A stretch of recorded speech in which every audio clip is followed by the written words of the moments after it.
Israel's broadened its attack on Gaza as Israeli tanks have entered Khan Yunis, Gaza's second-largest city. In northern Gaza, witnesses reported wave after wave of bombing strikes accompanied by gunfire from helicopters and artillery from land and sea. On Monday, Israel rejected European calls for a ceasefire. More than 40 Palestinians were killed in Gaza yesterday, almost half of them children. 5 civilians were killed early today when a shell fired by an Israeli ship hit their house. The United Nations said 3 Palestinians died last night when an Israeli bomb hit a UN school where hundreds of Gazans had sought refuge. UN officials say they provided their location coordinates to Israel's army to ensure their buildings in Gaza are not targeted. Mads Gilbert, a Norwegian doctor in Gaza, told the BBC Palestinian civilians are being particularly hard hit. The statistics are clear. Among the 2,500 injured, 45% are women and children. And then there are also all the civilian men. So the large majority of the injured, the victims, are women, men and children, civilian.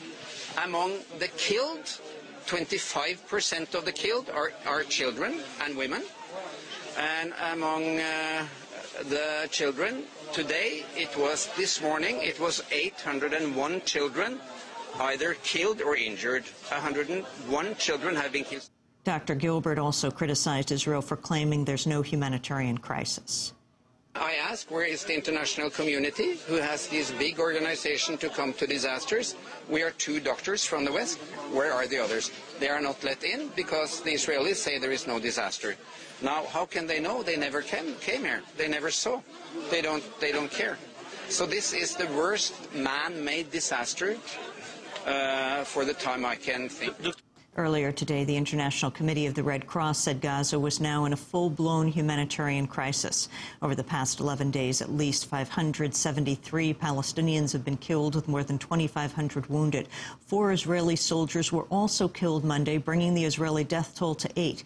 The Israeli military says the 4 soldiers died in 2 separate friendly fire incidents. Militants with Hamas continue to fire rockets into Israel. One struck an empty kindergarten in Ashdod. On Monday, President Bush refused to call for a ceasefire in Gaza. All of us, of course, would like to see, violence stop, but not at the expense of an agreement that does not prevent the crisis from happening again. I know people are saying, let's have a ceasefire, and those are noble ambitions. But any ceasefire must have the conditions in it so that Hamas does not use Gaza as a place from which to launch rockets. A new public opinion poll has shown Americans are closely divided over Israel's actions. The Rasmussen Reports poll found 44% of Americans say Israel should have taken military action against the Palestinians, but 41% say it should have tried to find a diplomatic solution. Democratic voters overwhelmingly oppose Israel's attacks by a 24-point margin. Republicans support Israel's actions by a 35-point margin. The poll also found more than half of Americans fear Israel's actions will cause more terrorism against the United States. On Monday, President-elect Barack Obama made his first comment about the situation in Gaza 10 days after Israel's attacks began. Obama said he would not interfere in delicate negotiations by the outgoing Bush administration. Obviously, international affairs are of deep concern. With the situation in Gaza, I've been getting briefed every day. I've had consistent conversations with members of the current administration about what's taking place. That will continue.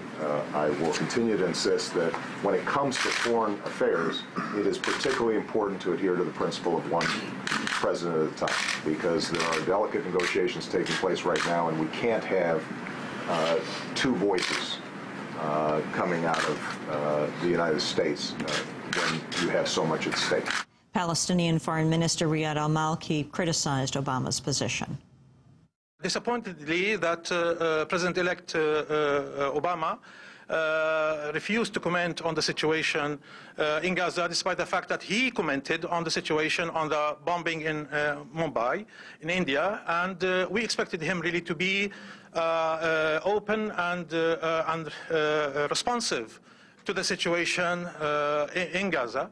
And still, you know, we expect him to make a strong statement regarding this as soon as possible. In other news, President-elect Barack Obama has reportedly picked President Clinton's former chief of staff, Leon Panetta, to serve as the next director of the CIA. Panetta is a former California congressman who served on the Iraq Study Group. The selection surprised many in Washington because Panetta has little experience on intelligence matters.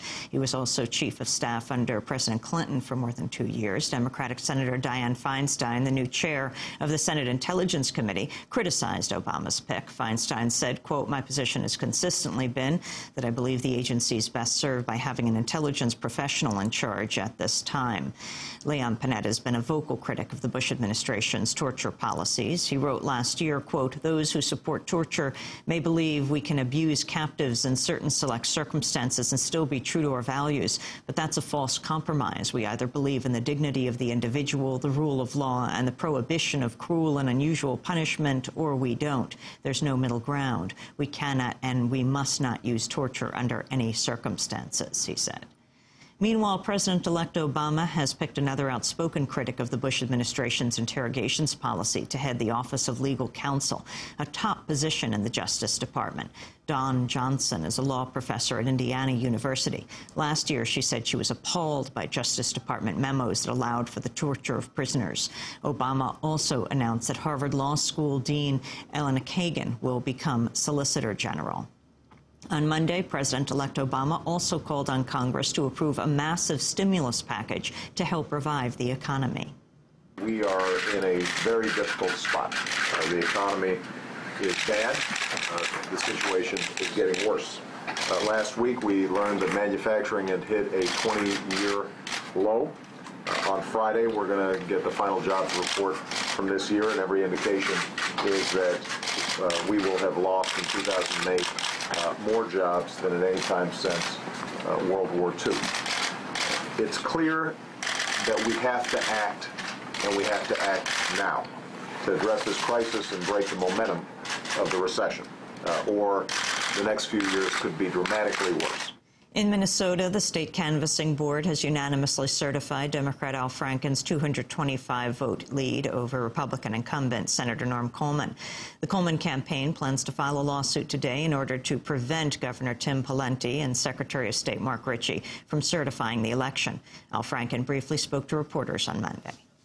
After 62 days of careful and painstaking hand inspection of nearly 3 million ballots, after hours and hours of hard work by election officials and volunteers across this state, I am proud to stand before you as the next senator from Minnesota. Top news. In Iraq, the U.S. has opened its massive new embassy in Baghdad. The $700 million building is the most expensive and largest embassy in the world. The 104-acre compound includes 21 buildings, a commissary, cinema, retail and shopping areas, restaurants, schools, a fire station, power and water treatment plants, as well as telecommunications and wastewater treatment facilities. The compound's 6 times larger than the United Nations in New York. President Bush is set to announce the creation of the world's largest marine protection area. Under the plan, 195,000 square miles in the Pacific Ocean will be preserved as marine national monuments. The areas include the Mariana Trench and Northern Mariana Islands, the Rose Atoll in American Samoa, and a chain of remote islands in the Central Pacific. Under the plan, Bush will sharply restrict oil and gas exploration and commercial fishing in the protected areas. JetBlue Airways and 2 Transportation Security Authority officials have paid out $240,000 to the Iraqi-born blogger Raed Jarrar, who sued after he was stopped from boarding a JetBlue flight at JFK Airport because he was wearing a T-shirt that said, "We will not be silent," in both Arabic and English. Jarrar first spoke about the incident on Democracy Now! Last year, the American Civil Liberties Union and the New York Civil Liberties Union filed a federal civil rights lawsuit on Jarrar's behalf.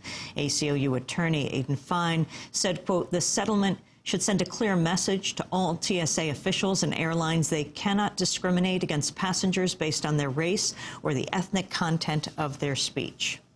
The settlement was announced just days after the airline AirTran removed a Muslim family of 9 heading to Orlando. AirTran refused to let the family fly on the airline even after they were questioned and cleared by the FBI. And in Oakland, California, videotape has emerged showing a BART police officer fatally shooting an unarmed African-American man on a train platform on New Year's Day. The video, which may be disturbing to viewers, shows an officer pulling out a gun and shooting 22-year-old Oscar Grant in the back. At the time of the shooting, Grant was lying face down on the ground.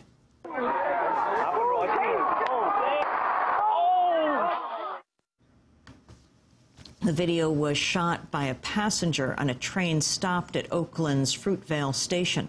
The San Francisco Chronicle reports there's a possibility the officer had intended to fire his taser stun gun instead of his handgun. An attorney for the family has announced plans to file a $25 million lawsuit.